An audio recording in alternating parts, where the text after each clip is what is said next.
All right, today is Wednesday, September 20th, 2023. The time is 9 a.m. and we are going to go ahead and start our Utah Lake Authority meeting. I wanted to start by welcoming all of you, and we have a new member, Mayor Marty Larson from Genola. I don't have one. We're excited that he's going to be joining us. Go ahead. Yeah, he should be here today. Maybe it's just first time for the meeting, figuring out how and where to park probably. Perfect. We'll go ahead and start and see if any of the board members have anything to report this week. And I'm just going to go around the table. So I'm going to start with Curtis. Nothing to report. Oh.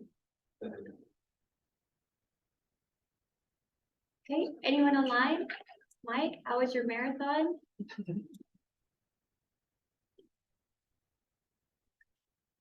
We saw it, it looked really good.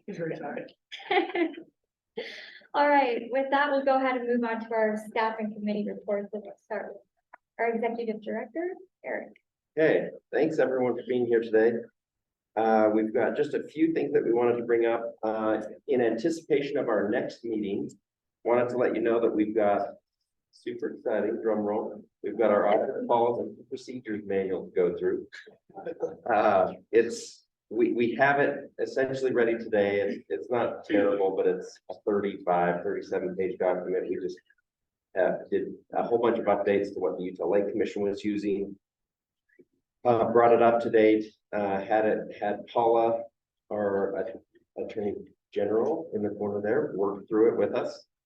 So that we're all following procedures as we should. And it's essentially what we are using as guidance right now, but we will officially adopt that at our next meeting. You'll get plenty of advance to look at that. Also, the comprehensive management plan, the full version is done. We just got that delivered to us a couple days ago. We're looking it over, and then that will go through its final public 30-day comment period between now and our next meeting. So that will be ready for the board to, you'll get that during that 30-day comment period as well. And that should be ready to adopt at our upcoming meeting. So as far as today's report, we want to talk about the branding package, marina and shoreline enhancement grant that all of you should have gotten an email on yesterday. The Utah Lake Watershed Council tour, legislative funding, algae treatments, and then some geotechnical that we've got a slide for as well. So we'll go into those. So this is where we landed. Jenna's going to talk a little bit about how we use the brand package, but we've got our letterhead to the left. This is what our business cards will look like in the middle. And then the actual envelopes. Minor thing, but it's exciting to have a brand. And so we'll be Jenna will be putting that to good use, and we'll be working a lot on getting that utilized across what we use. The Marina and Shoreline Enhancement Grant. Sam, there's no way to send our Zoom stuff to the bottom. There's a corner, is it? Last year, the legislature granted $5 million for Utah Lake enhancements. A portion of that is going to acquiring some property. The remainder is going into grants to enhance our shoreline projects. We have quite a number of master plan projects that we're hoping that this can help leverage dollars and get projects underway. And so review that document that came out, and if it's something that you have an eligible project for, we hope to see some great proposals. This is something that we're partnering with Forestry Fire and State Lands as they hold this grant. But I think the deadline is mid-October. And so we should have grant approvals in place by the end of next month and ready for those funds to be utilized. Eric, what's the award process for those? How's that better? It's a reimbursement style grant. We have a 4-person ranking committee, members from the Lake Authority, members from Forestry Fire and State Lands. It's quick, so we have just like a typical ranking criteria. We have criteria that are weighted. We assign points, we average those, and then the projects that are successful win those. We expect there to be multiple awardees, and so we might grant a portion of what is requested to a few different projects that meet the interest of the group. I just wanted to know who was awarding it, so it's ULA and. Forestry. FNSL. Yes. Okay. Yep. And so just a few projects that we're aware of that are in the works, but we're hoping for whatever is ready, as shovel ready as possible to come in so that these can be utilized over the next approximately 18 months.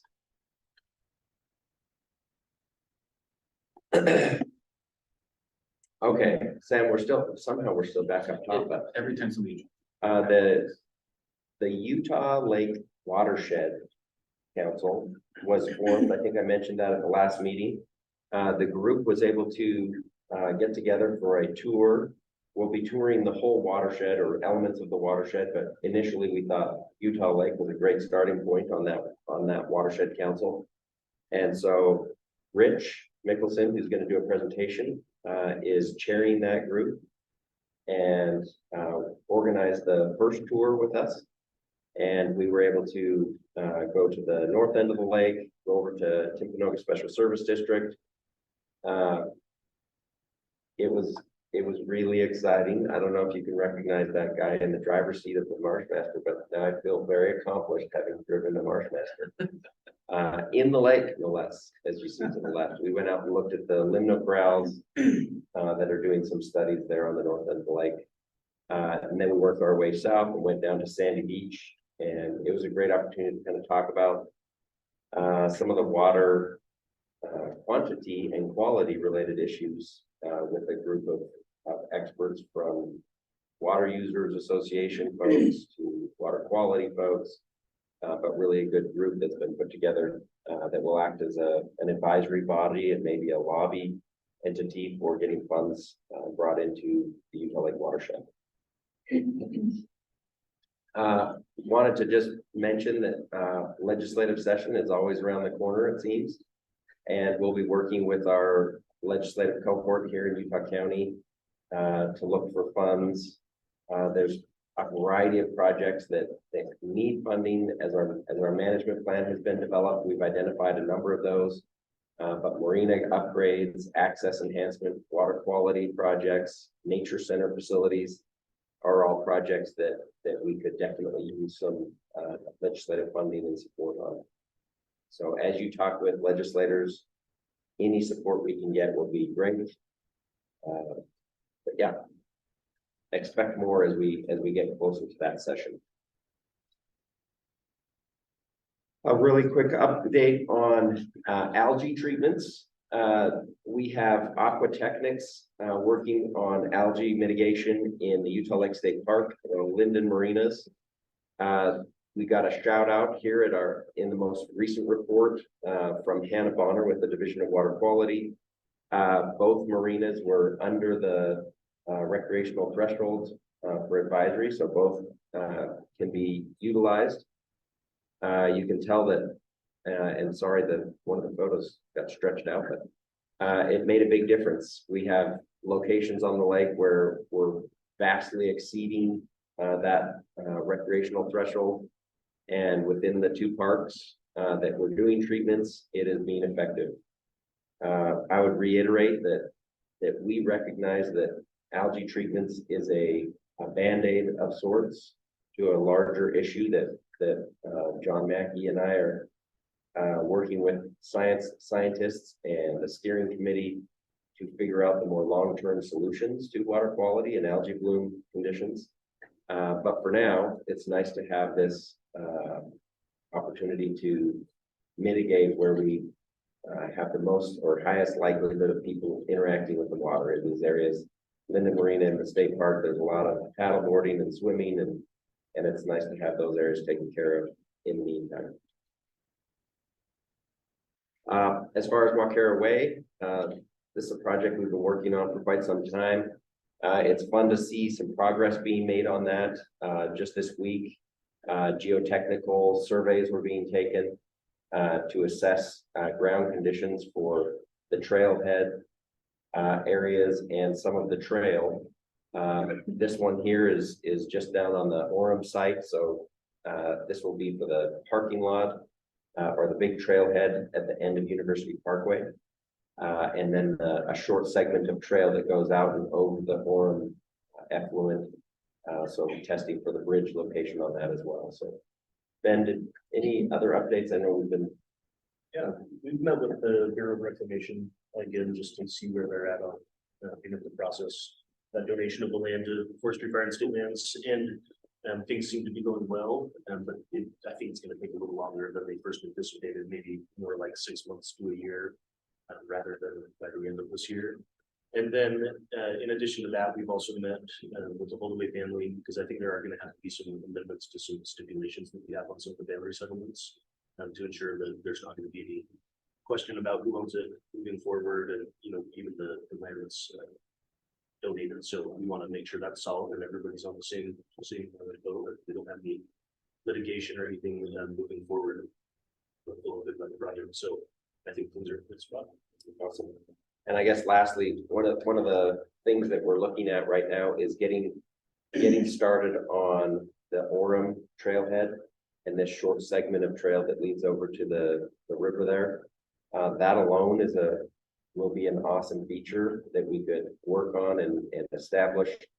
And when the property issues are finalized, that'll just allow us to continue on and work towards completion of the project. But it gives us a good starting point. So I wanted to mention that. And with that.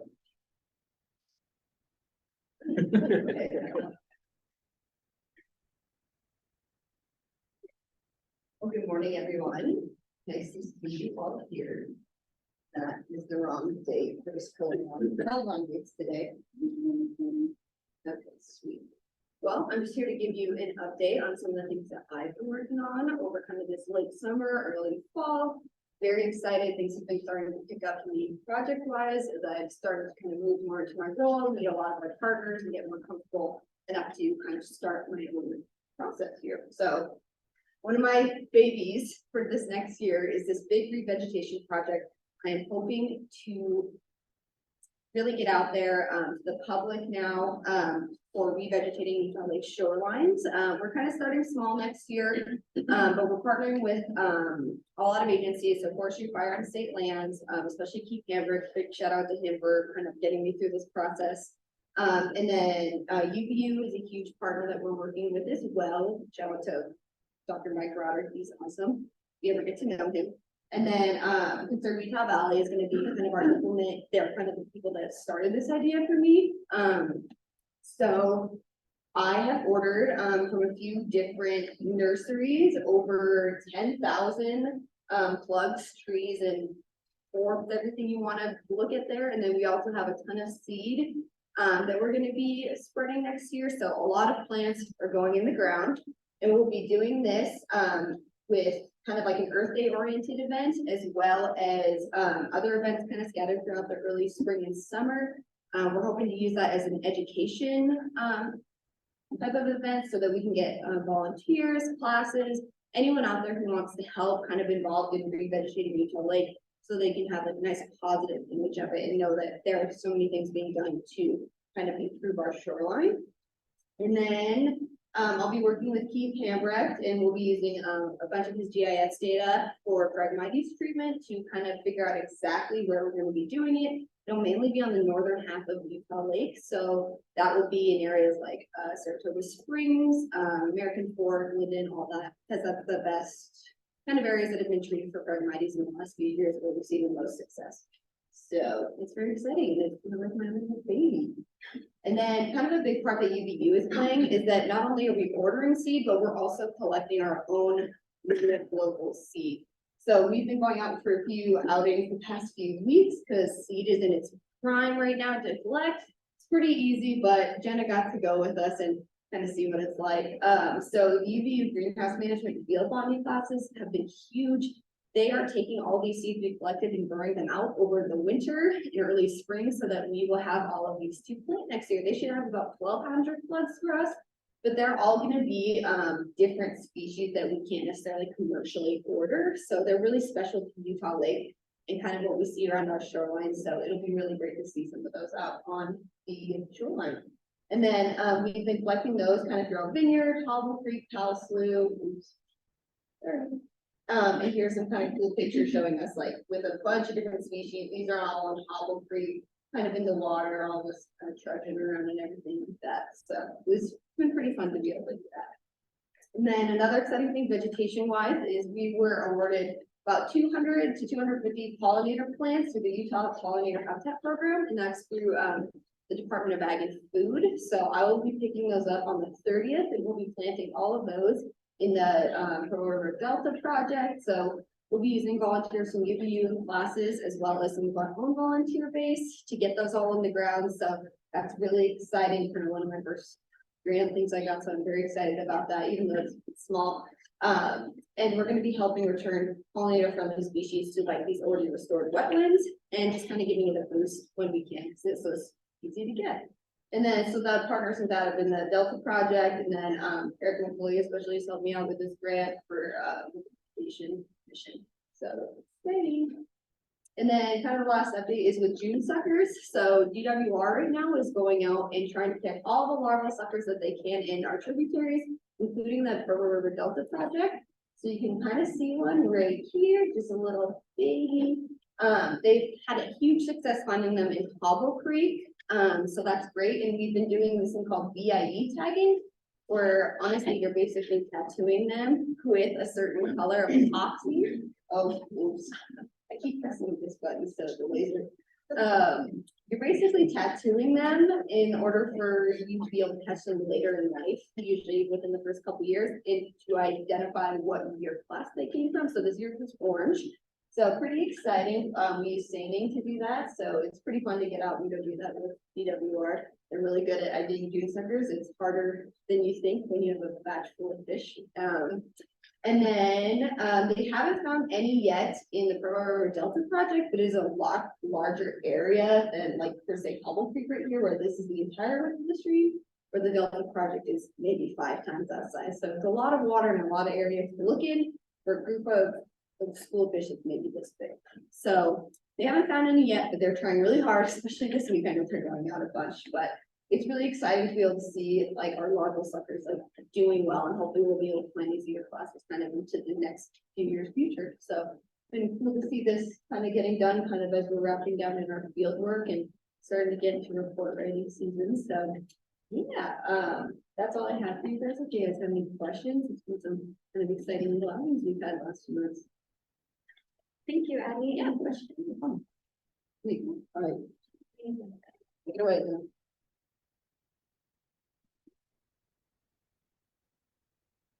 All right, so the first thing I'll talk about is social media. I've been trying to create more content, have a more consistent posting schedule. And this is one post that Addie and I worked on together that was particularly successful, so I thought I'd highlight it. Essentially, it was just a video that zoomed in on Addie, kind of touching the depth lead right there, and there was a poll asking, is it algae? Because that's something that I thought when I first came and I was out with Addie, I was like, oh, that's like, is that algae? It's so green and dark. But so that was something that we got a lot of engagement on. We reached over 7,000 accounts, over 2,000 of those non-followers, so people who don't follow our account, viewed 7,700 times. And then 620 people took that survey, and then 253 likes and 14 shares. So that was really successful, and we've been trying to I've been trying to analyze that and see how we can repeat that and keep that engagement up. Addie and I also have been doing Ask Addie still, which is our little segment that people can send in questions, or sometimes we think of scientific questions that people may have about the lake, about the plants, wildlife, water quality, and the video of her answering those questions. So Addie in the social media post seems to be very popular, so people like seeing that information. So that's been something that we've been trying to focus on. Some other things, I've been working on social media policy, which maybe tapped on to like our policies and stuff. Just kind of helping us engage with the, commenters, residents, and different policies on how we handle the new pages for like retention, posting, making sure that we can have that base. And then Eric talked a little bit about the brand, which we are hopeful to have soon. I've been talking back and forth with our brand company. And all the final reviews have been done, so we should have that soon, either this week or next week. And then we can start going forward with moving that into the website and social media, promotional marketing materials. And I think that'll really help us with some consistency across all of our platforms, and it'll give us something that's be more easily recognizable. When people think of Utah Lake Authority, they'll be able to think of our brand colors, our logo, fonts, all of that. And it'll be really great for our marketing purposes.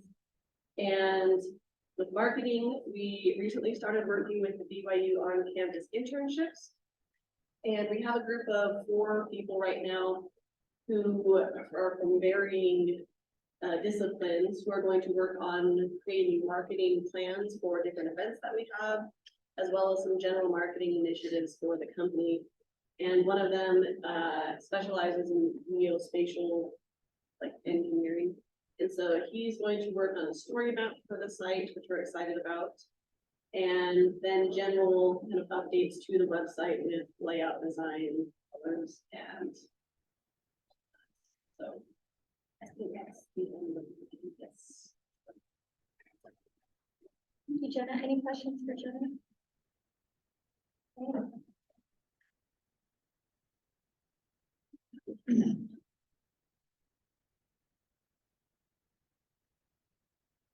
Okay, first thing in events and programs, I wanted to make sure I mentioned, all of you should have received an email yesterday regarding the first Utah Lake Symposium that we'll be hosting. This is something that is a part of our management plan. It mandates that we do this. It's an effort to collaborate with resource managers, policymakers, and scientists on how we can continue to improve and enhance Utah Lake, and do so with the newest research and information available. So this has been a partnership with Utah Valley University, which is where we'll be hosting it. And then our staff has been collaborating between all 4 of us on the various duties. But this will be happening on October 17th. So as I said, you should see an email with an invitation right now. We're sending out our direct invitations to all of those that we want to try and make sure they have a spot reserved. But next week, so I think in 8 days is what we said, it will then be opened up to the public for the remaining seats that are available. Anybody will be able to register for that. The registration is on Eventbrite. But with the direct invites right now, you need to go click the link that's in the email you received. That's the only link that you can register at the moment until we open that to the public. So we'll have another email reminder that will go out either here at the end of the week or start of the week as well. But free for anybody to attend. It'll be a day-long event from 9:30 to 4. There will be some snacks provided and lunch provided as well. And the presentations will vary everywhere from wildlife to vegetation to water quality, from a variety of both agencies that are working on the lake and consultants and professors that are doing research to really help inform all of us on the work that we're doing. So we're excited to have that happening, and that will be a annual or more regular occurrence. Next program I wanted to mention is our Life Jacket Loaner program. So here on the map, you can see this little pin. This is the Access Point Mill Race, which is on Provo Bay. We are going to be having a new Life Jacket Loaner station built there in the next couple of weeks. We've partnered this year, I mentioned at previous meetings, with Utah County Safe Kids and the Utah Drowning Prevention Coalition. They got a grant for, I think we have $2,500 to help us build that station, and we'll have that partnership for the next 3 years with them. So we'll be adding additional stations. I believe next year we're considering doing Sandy Beach as an additional location too. And then exciting, we have new volunteers. We have a staffer up at American Fork Harbor who is actually a kayaker at the lake. Little tidbit for you, this glass mural just outside the meeting room here when you're leaving, if you go look at it, there's a little tiny glass piece that's red in the corner. The reason being is the artist who did this piece is the mother of this volunteer I'm talking about, who was a kayaker on the lake, and her kayak is red. And so her mother included a little piece to represent her out on Utah Lake. Yeah, exactly, thank you, thank you. So that daughter, she's now helping us by maintaining and monitoring the American Fork Station, and we're looking to find additional volunteers to help us maintain the other life jacket stations too. So good progress on that, and we're excited to see that growing. Last but not least, just some upcoming events. Our photo contest just closed, so we'll be excited to have options for you guys to be able to print for your offices and be able to use that to raise awareness about the lake and educate people about all it has to offer. Coming up here in just 2 weeks, we have our 4th grade fall field trips. Those will be hosted at the Saratoga Springs Marina here in the fall. In the spring, they're hosted at Utah Lake State Park. Right now, I think we have 6 elementary schools scheduled to attend. So typically it's about 700 4th graders across 2 days. A little bit of chaos, a whole lot of fun. People really enjoy it. And I wanted to highlight and thank all of our presenters. So these are all the agencies that are doing different presentations. So we have the Coast Guard talking about the importance of life jackets and water safety.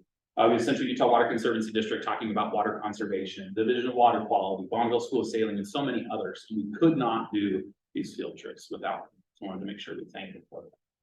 And last but not least, our annual scavenger hunt is coming. If any of you want to scan that QR code, that'll take you to the registration. It's $10 for a team, and up to 10 people can be on a team. The way it works is this is all done digitally on your phone, meaning there's an app you download, and there are over 150 missions that people can choose from.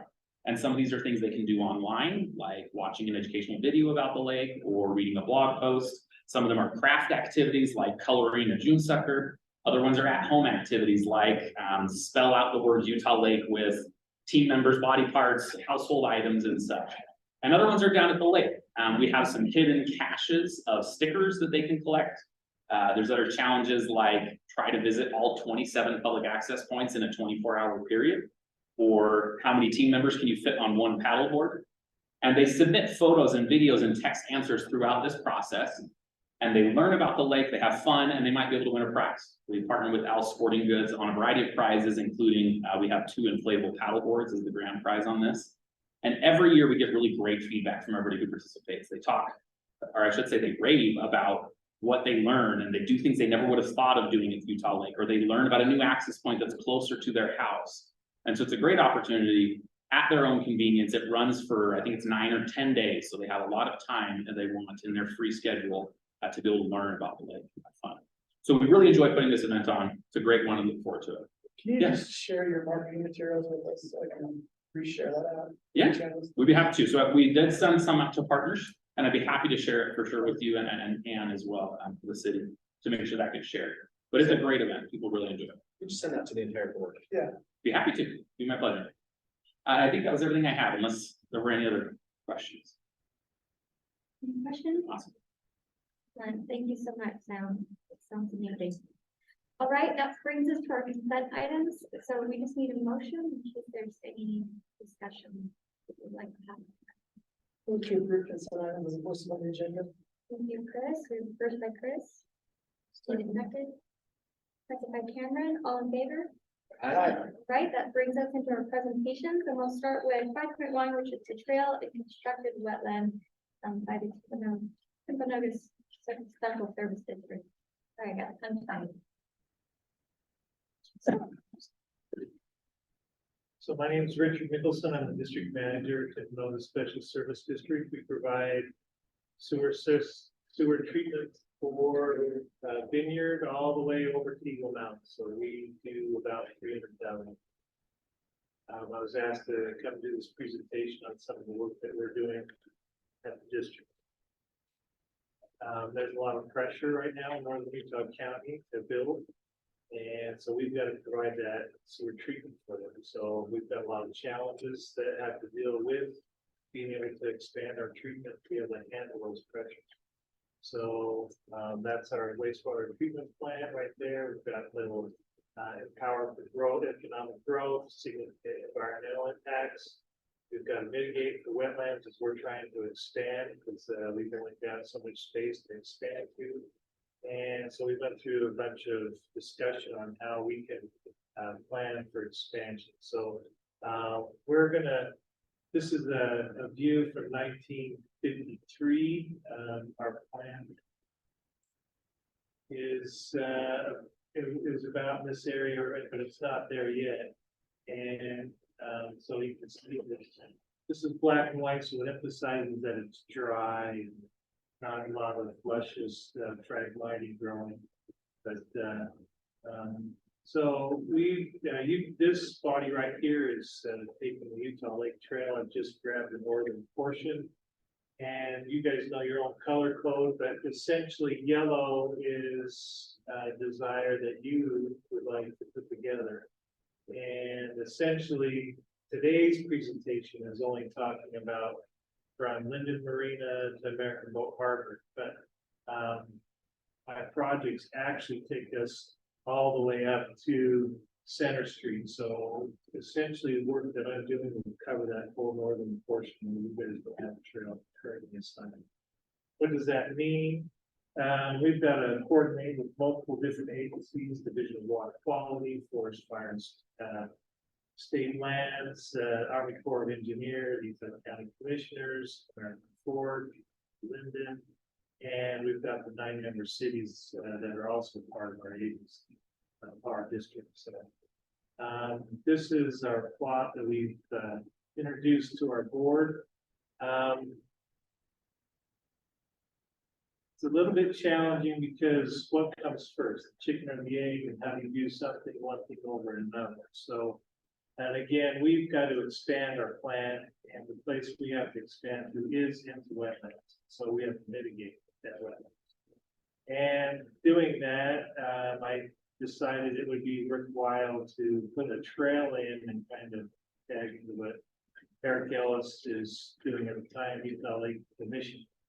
So we have working with Utah County, they are going to pay for the trail. We are paying for the engineering. And then on the engineering side of things, we will be mitigating and making this.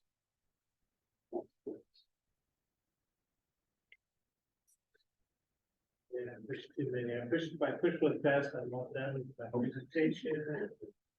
And I'll start with that. Yeah, you're good. Take it to the top one. What I'm trying to show you is this whole portion right here.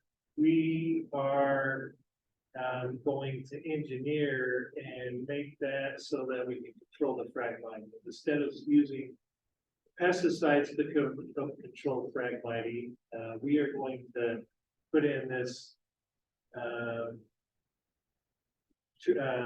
road maintenance trail, and then we're going to be able to flood this area and then choke out the phragmite through flooding control, and then drain it back out, and then have little rivers and ponds for fish and so forth to go there. This part down here is the Forest Fire and State Lands, and we're beginning. We had initial discussion like 3 years ago, and they were amenable to an idea, but exactly how and what we were going to do is going to be presented to them shortly, so DNR be aware that's going to be. Anyway, the point being is this trail system, I pushed that twice again, so anyway, if I go fast enough, this trail will go from Linden Marina across the front of our property, and then this portion right here is American Fork is already purchased right away up to this point right here, so that's why we're going to be in conjunction with them. And Linden has some of their ideas to come from their marina up to this point right here, which is where we're going to take over. So we've got a lot of discussion with a lot of agencies to try to work this out. And then we just purchased this property. This property right here for the purpose of putting in a pump station. All the growth, not all the growth, significant amount of growth is happening on the west side, Saratoga, Lehigh, and Eagle Mountain. We are planning for about 90 million gallons a day of flow coming from the west side. So to do that, we have our current pump station is just off the map right up here, but we are going to build a brand new pump station right there. And then, which we going to use the rest of the property right here to mitigate for our wetlands and our trails. So in talking with Utah County, since they're paying for the trail, but we're engineering it and designing it, there's different kinds of paths, boardwalks, footpaths, and so forth. So there's different kinds of material, rubber, anyway, they want to just go with the asphalt, so it's the least expensive. So if you want to upgrade to a better path, they would be glad to take donations to upgrade it, but that's what they. So that path, we're gonna coordinate with what they want to do, which is their design, because they're gonna maintain it after all that. 10-foot wide path with shoulders on the side. And that's what they look like in different places. And then we have boardwalks, because we have to mitigate. If we put all asphalt paths on there, that's not completely great for the wetlands and the water flow. So speaking with the Army Corps of Engineers, if we put a boardwalk in, that's if it's 10 feet wide, we have to have it at least 5 feet off the ground, so light can get down there and plants can grow and so forth. So this is a artist rendition of what those boardwalks look like. And this has been done successfully in other places in Utah. Over just west of Lake, that's what this one is right there. This one's on the ground, but ours are gonna be up in the air most likely. But that's part of what the engineering is in design right now, as we take into account what we have to do for mitigating the wetlands and also to provide this trail. And then we planned on putting some observatory towers up so they can see, as we engineered the wetlands, what that could look like to provide opens. And any questions? And this is an actual picture of our wetlands as you look to the west. And this is about 4 or 5 years old, this picture right here. And if you stand there now, we've got not Phragmite predominantly, but we've got cattails and bulrushes and other plants. Phragmite is in there, but it's we're having competition with the other plants. So, what you just showed us, the time period. We are actually meeting this afternoon at 2:30 with the Army Corps and to have them approve my immediate need, and then they'll look at our advanced mitigation wetland. Yeah, short answer to your question is we plan to start construction next year. But I still have to get agreements actually signed that we can do this, because we still have to go up there on the needs or something. And if you know anything about me, I'm aggressive, so it may take 18 months before we actually get it done, but nothing works better than a timeline and then. Any other questions? Thank you so much, Rich, for sharing this with us. Thanks to the county for paying for it. Yes, thank you. Yeah, get your checkbook out right now. All right, Director McKee is gonna give us a presentation of the ULWQS Science Account. Scott Daly's gonna. Oh, Scott Daly is going to be. Thank you.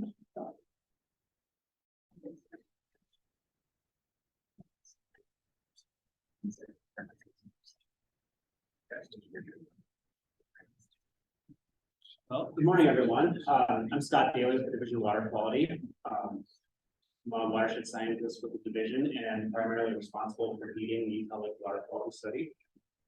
So today we're just going to do a little bit of an update on. Sorry. No, that wasn't you, that's me. I accidentally disconnected the TV when I was setting up. Apologies.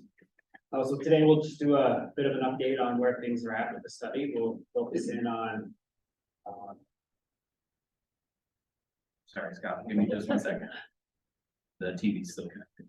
I thought I might be able to advance this. Apologies.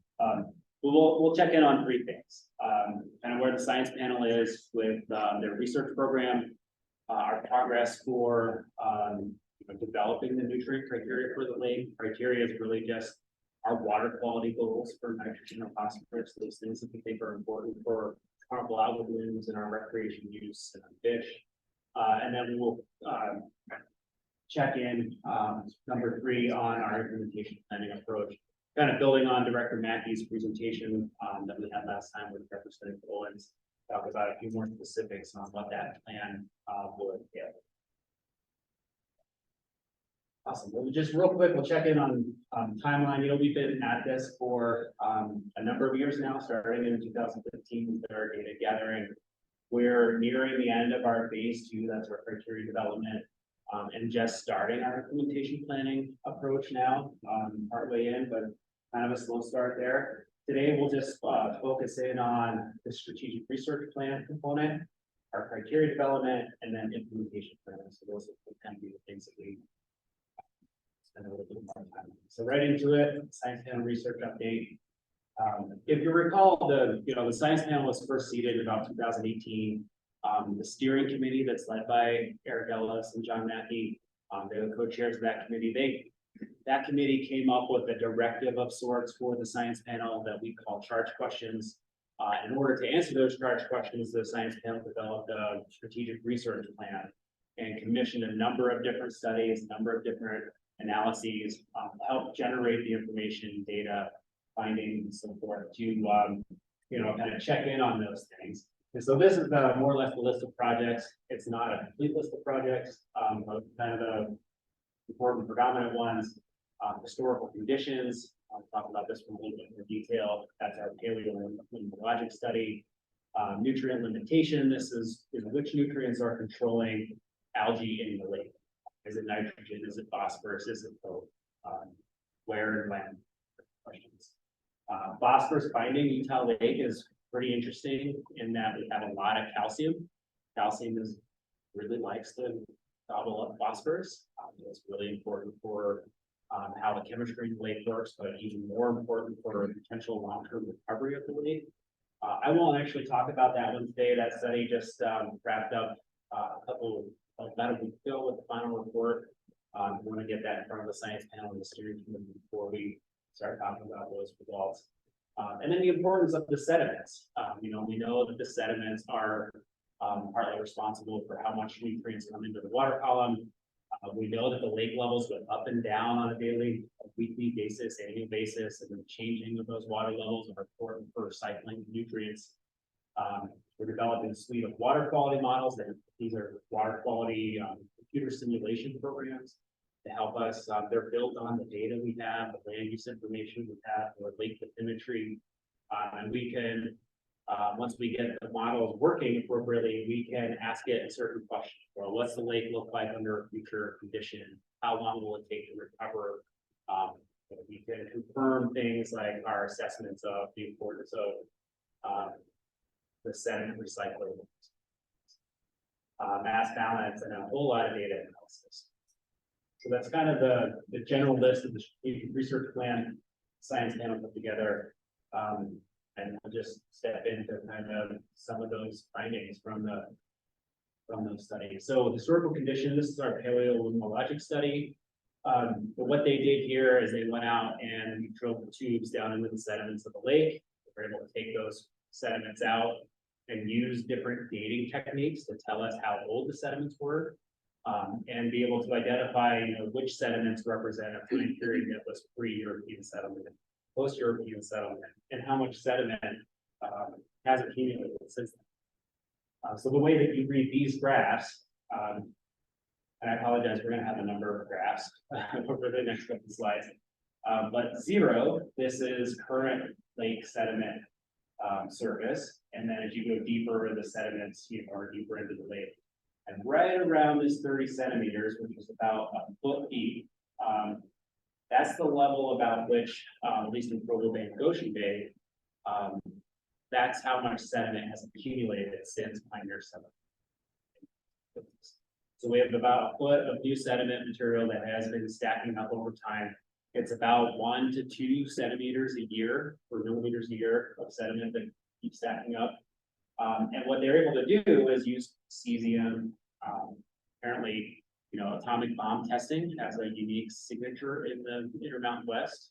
And so they can measure the amount of cesium that's in the environment. They use that as a proxy for dating sediments, lead-210 and carbon and other things. And so they're able to develop a timeline, which layer of sediments represent which period of time. And so what they have found in all this work through several theses, 5 or 6 different independent studies altogether, And so what they're seeing is that, you know, the lake has significantly changed, in a big way since pioneer settlement. One, our diatom community, and diatoms are part of the owl community that we can measure.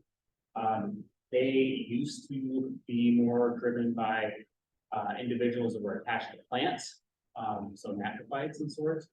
And also diatoms that preferred to be on the sandy sediments at the bottom. But we now see that they have gone away, becoming, as we move up into core, they become more living in the water column itself.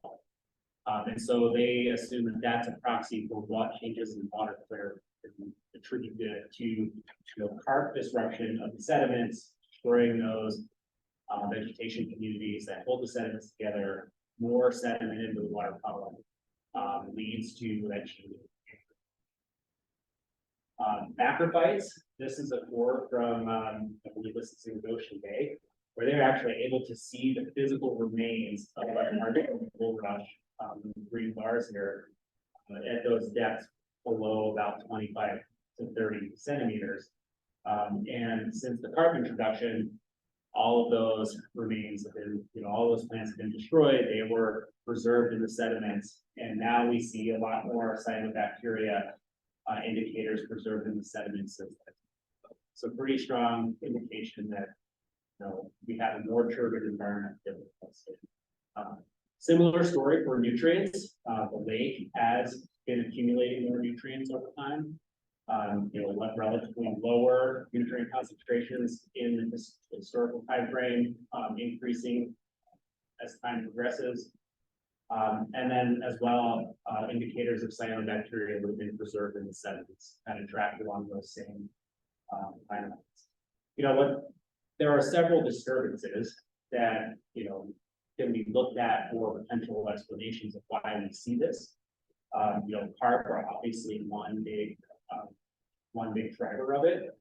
You know, about the 1850s or 1860s when carp were introduced. But the bigger point, I think, is just the added pressure on the lake as population grows. And I've tried to take two different images and kind of scale them on the same graph. But, you know, as you know, carp were introduced, our population in the valley is relatively low. And then to about the right, the population really does kick off in a big way. And it seems to trend pretty well with what we're seeing in most of the indicators: phosphorus, nitrogen, cyanobacteria, loss of plants, changes in the diatom. So really interesting finding. This is important because well, one, having historical context helps us establish management goals moving forward, but it also helps us understand what the triggers are for changing water quality in the lake and how we might manage it and make some incremental improvements moving forward. There were several charge questions around, you know, where do harmful algal blooms occur in the lake? How often do they occur in the lake? When do they occur? Is it spring? Is it fall? Is it summer? Winter? Those kinds of things. So the science panel did a statistical analysis looking at everything from satellite imagery to the data that provision of water quality and others collect, and basically found that, you know, in general, harmful algal blooms occur everywhere in the lake, but they're more concentrated in higher concentrations in certain areas of Provo Bay and the east portion of the lake. You know, more work is being done to really understand the driving factors for doing this. We have the water quality models that I mentioned. We'll be able to help us there. I'll get to some nutrient limitation stuff here in a second. But there are a lot of other, you know, lots of more work to be done in terms of understanding explanations why the HABs are there, beyond just that they're located near a significant sources. Okay, and don't spend too much time trying to digest the table. This study was one done by Dr. Zach Honorwood at BYU, you know, to understand which are the important nutrients in the lake for growing algae. Is it nitrogen? Is it phosphorus? And long story short, both are very important. Probably no surprise to those who are familiar with harmful algal blooms, but it does depend on where you're at in the lake. Provo Bay is different than the west side of the lake and the northern end of the lake, and it changes by season. So it's just an indication that, as lake managers, we need to be thinking about nitrogen and phosphorus. It's not just phosphorus. As some, like to talk about, it's not just nitrogen as others prefer. It is both that we need to consider. Okay, nutrient mass balance. So this is more to do with how much nutrients are coming into the lake in comparison to how many nutrients are leaving the lake. A side benefit of this is we start to get an indication of where the nutrients are coming from within the watershed. And so what we did an analysis using all of the monitoring data that was collected around the lake, 20 or so tributaries that are monitored by the Wasatch County Water Quality Council and the Division of Water Quality. We monitor nutrients, flow, and a whole host of other things. We did an analysis to try to, understand how much in total is coming to the lake, how much is leaving. 182 tons. It's maybe doesn't have a lot of context, but it's a decent amount.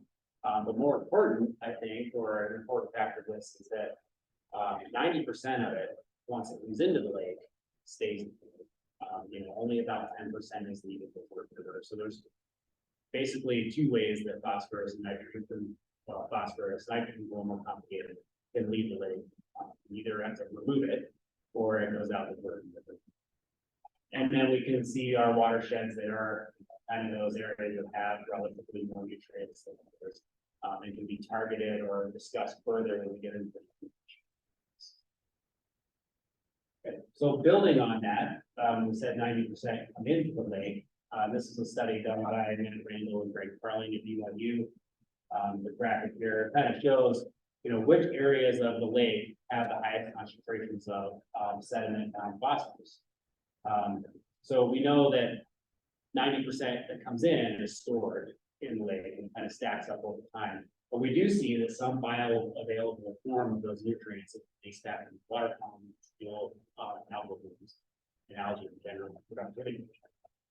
And so knowing where in the lake, that potential exists is really important for the science panel, it's important for the model development.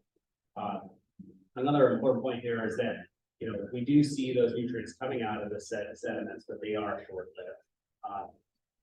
And overall, recycled sediment phosphorus is really not a new source of phosphorus in the lake. It is, for the most part, is derived from the watershed or surrounding the lake. And if we go back to that paleo study and look at phosphorus graph, you can see that those sediments that are deeper and older have relatively lower amounts of phosphorus than the surface ones that are represented. This is really important when we get into looking at our management scenarios in terms of recovery. First, how much do we have to do to recover the lake for water quality? And how long will it take? Right? Those are two really important questions for the managers in the steering committee for the ability. So this builds a foundation for littoral sediments. I won't spend too much time here. Science panel again has to kind of review findings in a little bit more detail. The study is wrapped up, but this is to do with the lake level fluctuations and exposing of lake bed sediments. The lighter shade of blue in the lake on the map on the right, that shows the area of the lake that's basically irrigated under most scenarios. Only 2 times in recent history has the lake been down at that level, once in 1994 and once in October of 2016. And then on the left is a kind of a zoomed in snapshot of minimum and maximum lake elevations in Provo Bay. So you can kind of get a sense for on an annual basis how much Provo Bay changes. In our early first 3 years of that time frame, Provo Bay is nearly dried up with all the sediments in the bay. And so we do find that lake level change does have implications on nitrogen phosphorus that release back into the water column, drying and every way helps facilitate that exchange of nutrients. And this was fed into the water quality model, so we're developing to address some of the things that we know. Okay, so moving on to criteria development. So this is a multiple lines of evidence approach. In all, there's 30 to 40 different variables that the science panel is looking at to come up with a criteria recommendation. And they're kind of been in these three categories of that. Reference-based conditions, again, pointing back to the paleo study. So where was the lake at before? And then using our modeling tools to be able to predict what the lake may look like under certain water conditions. Stressor response modeling, basically these are statistical analyses of the data that we've collected and also the model results that pair up a bunch of different parameters. And in the case on the graphs on the right here, in the top right, it's the chance on the vertical axis, the chance that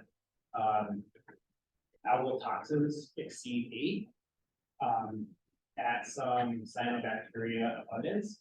And as you add more cyanobacteria, the probability of exceeding and violating that standard goes up. So that stressor response. Another example is as chlorophyll concentrations go up in the bottom graph, zooplankton community becomes less healthy. The table to the right. So there's 20, 30, 40 of those types of analyses the science panel was looking at to try to find that point at which, you know, a healthy amount of zooplankton can be healthy in this case at a certain level.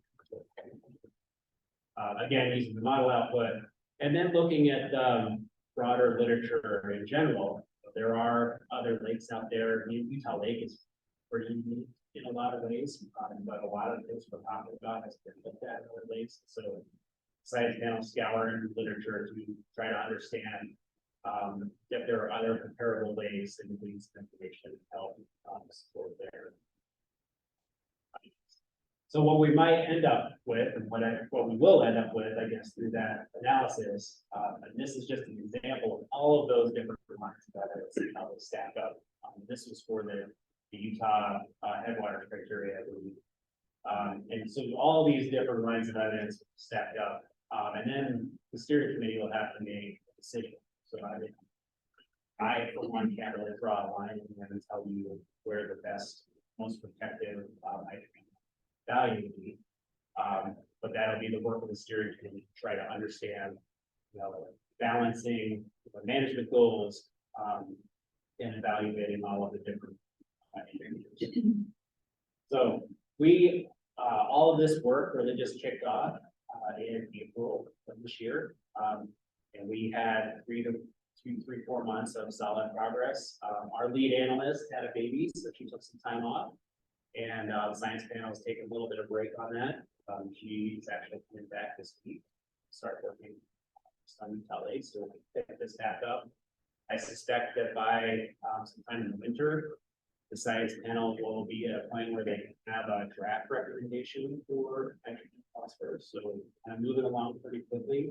And then hopefully getting that to the steering committee for discussion this spring.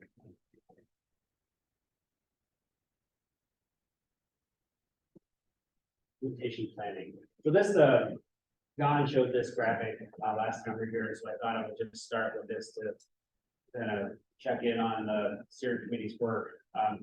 The steering committee a couple years ago, they developed what we call an implementation framework. So it's a document that maps out all of their expectations they would like to see in the implementation program. And I've listed kind of the objectives of that work on the left here. Things that were really important to that group. You know, effectiveness of the solution, right? They have to result in a meaningful change in quality.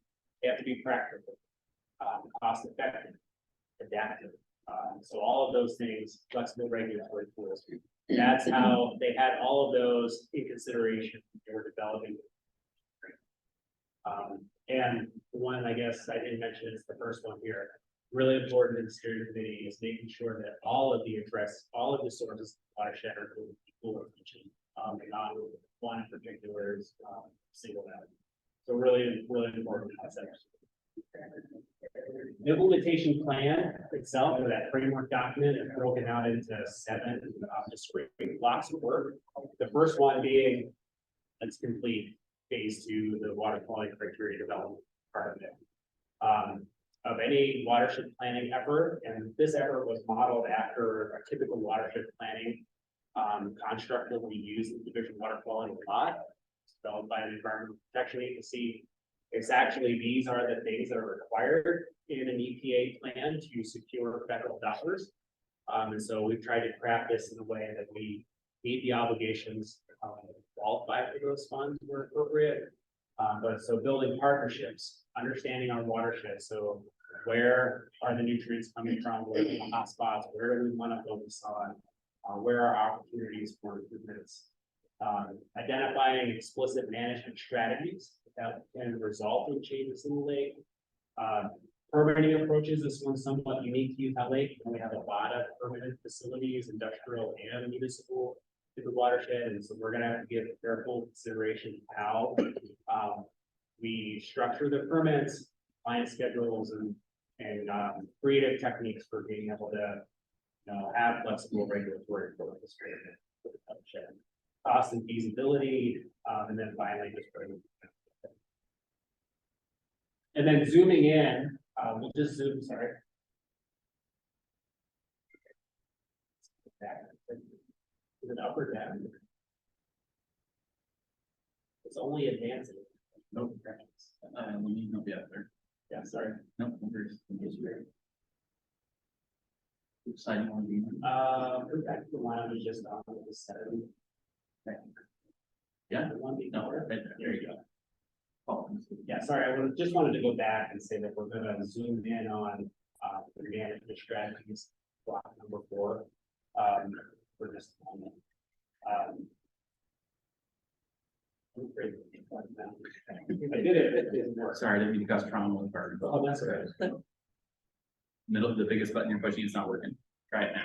Yeah, but, Okay, so zooming in on that, our strategies have to be targeted at those significant sources, right? So, we want to be efficient about where we spend our resources for improving the lake. And so what the steering committee has done, is they've come up with a potential, basically number of sources of where nutrients and strategies, nutrients are coming from and strategies that could be targeted to address them. So starting on the left with our point sources, moving through stormwater, non-point sources, so these are agricultural lands, forested lands, anywhere we don't really have a concentrated source. Atmospheric deposition, and then things that can be done in the lake to address things that we just talked about, sediment recycling. And so the steering committee gave a lot of thought to, for the point sources, for example, evaluating 4 or 5 different scenarios for which ones are going to be most effective, which ones will result in the best change in the lake, which are most cost effective, feasible, practical, and all of those things. So for each one of these blocks, we'll be stepping through that list of things to evaluate effectiveness, cost, feasibility, and so the stormwater. And then when we get down to the in-lake, the ecosystem improvements, and I just borrowed a graphic from your comprehensive management plan. The recognizing that water quality and lake ecosystem structure are connected, they're related. We can make improvements in water quality on our own. We can make improvements in part on our own, but there's no doubt there are mutual benefits to doing both at the same time. And so there'll be a number of different things that be evaluated in lake and ecosystem block to help improve the structure of the lake, the environment of the lake, everything from carp, fisheries, macrophytes, sediment stabilization, evaluating algae treatments to target certain areas, as Eric talked about earlier, potential chemical removal of nutrients if needed, and lots of other things that they would do there. So that's it. Thank you, Scott. Any questions for Scott? I have a question. So in your slide where you talked about the 119 points Provo Bay, sorry. Come up to the Alright. microphone. Come up and state your name. So my name is Levi Smith. So my question has to do with the high and low points of Provo Bay. What harm would there be harm if it was a solid water line? it stayed wet rather than wet dry and wet dry? It's a good question. I don't know that I have the answer. Right. To be evaluated, I mean, I think more water is probably better than no water. But it's hard to know. I guess you'd have to look at how that would be accomplished. Yeah. You know, the dam that, for example, would be a different solution probably.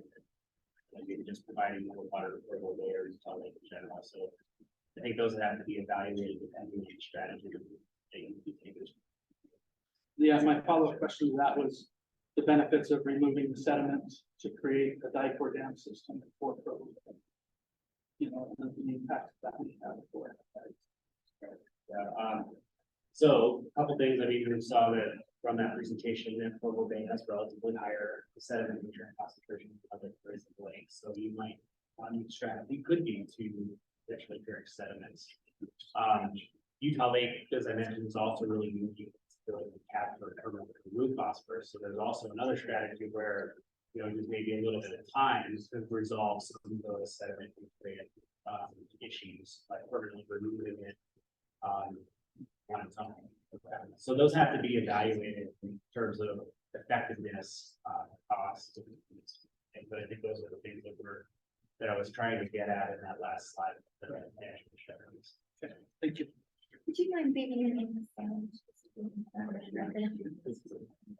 So I was just curious, it sounded like in the very beginning of that discussion that some of the diatoms that were in existence back when we had submerged with a lot of vegetation for the parkade, we're helping to handle some of those nutrients rather than the algae. If we were to get rid of the card and hopefully begin to reestablish the submerged vegetation, would you see a response in those diatoms lower in the column, or is it hard to reestablish those, or how would that? Yeah, I think so. The limiting factor would be light. And there's 90 to 75% of the turbidity in the lake is due to churning of the sediments. 25% is now below turbidity. So if you were able to plant macrophytes, macrophytes would have to have enough life to survive.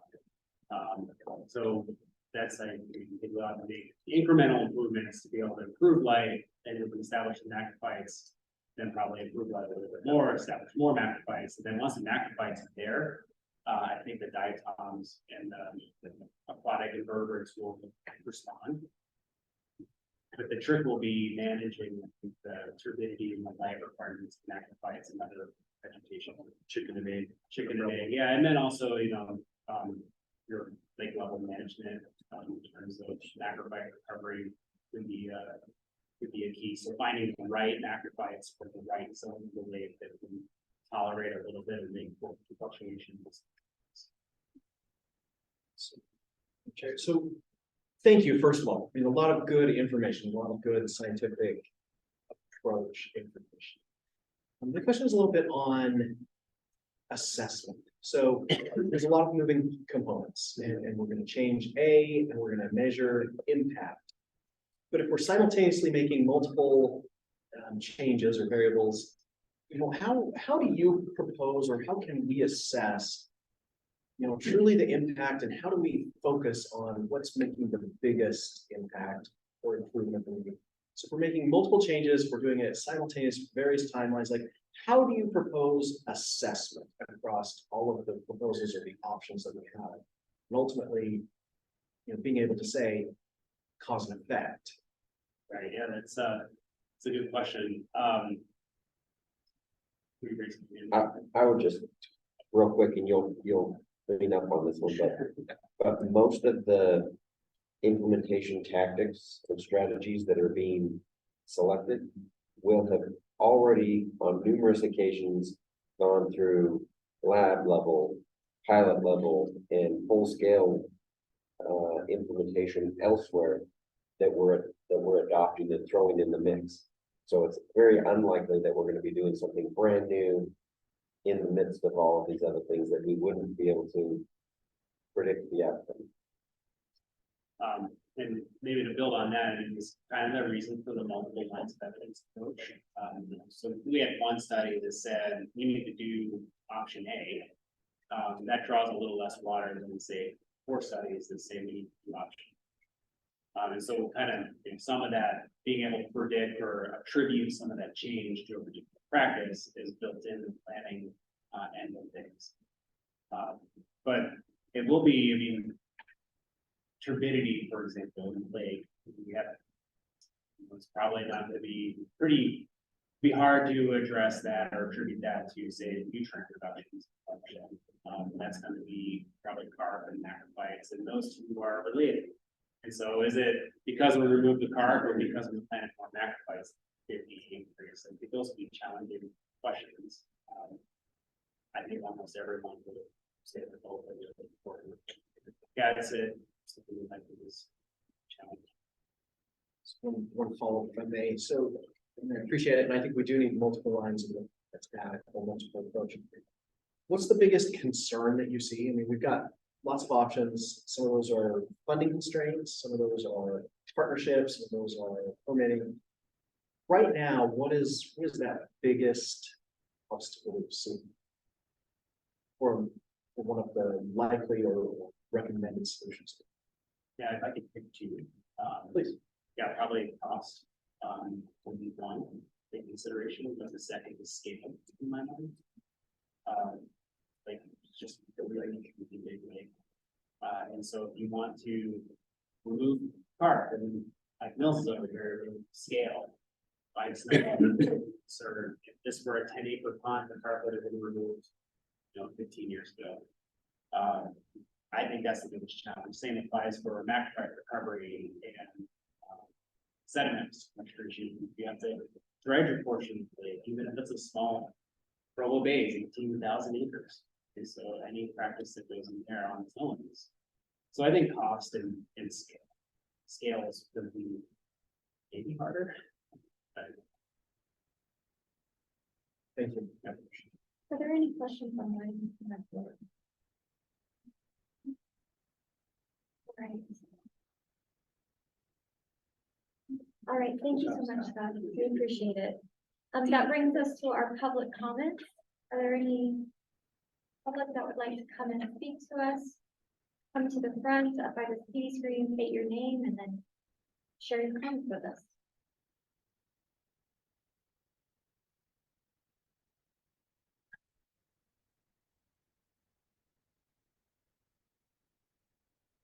Hi, my name is Wade Tuck. I'm the water supply manager for Jordan Valley Water Conservancy District.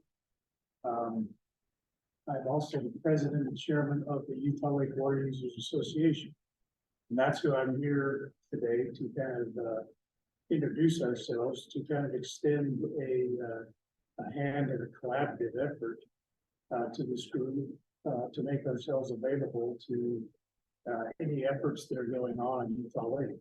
The Utah Lake Water Users Group Association obviously has a very large vested interest in the water that's in Utah Lake, and we're very interested in everything that's going on with this group and other groups that are making efforts to improve and enhance the Utah Lake. You may know we're the ones at the north end of the lake that own the pump station and the compromise gates that kind of control the water that's leaving Utah Lake. And that's all for irrigation efforts for 5 big canal companies that are going through the Great Salt Lake, or excuse me, going through Salt Lake County. Prior to 2011, our group was called the Board of Canal Presidents, which just was comprised of those big 5 irrigation or canal companies, the East Jordan, Jordan Salt Lake, Utah Lake Distributing Canal, Utah and Salt Lake, and the South Jordan Canal Company. But through various exchanges now, you have Metropolitan Water District of Salt Lake and Sandy, Jordan Valley Water Conservancy District, and Salt Lake City Public Utilities that are involved with this association as well.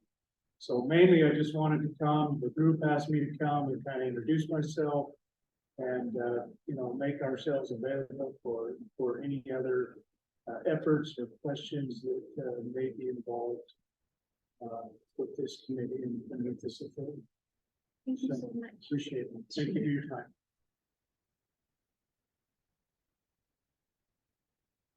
Okay, Seeing as there are no further public comments, we just need a motion to adjourn. Okay, first and second, all in favor? Aye. Okay, thank you all for joining us today.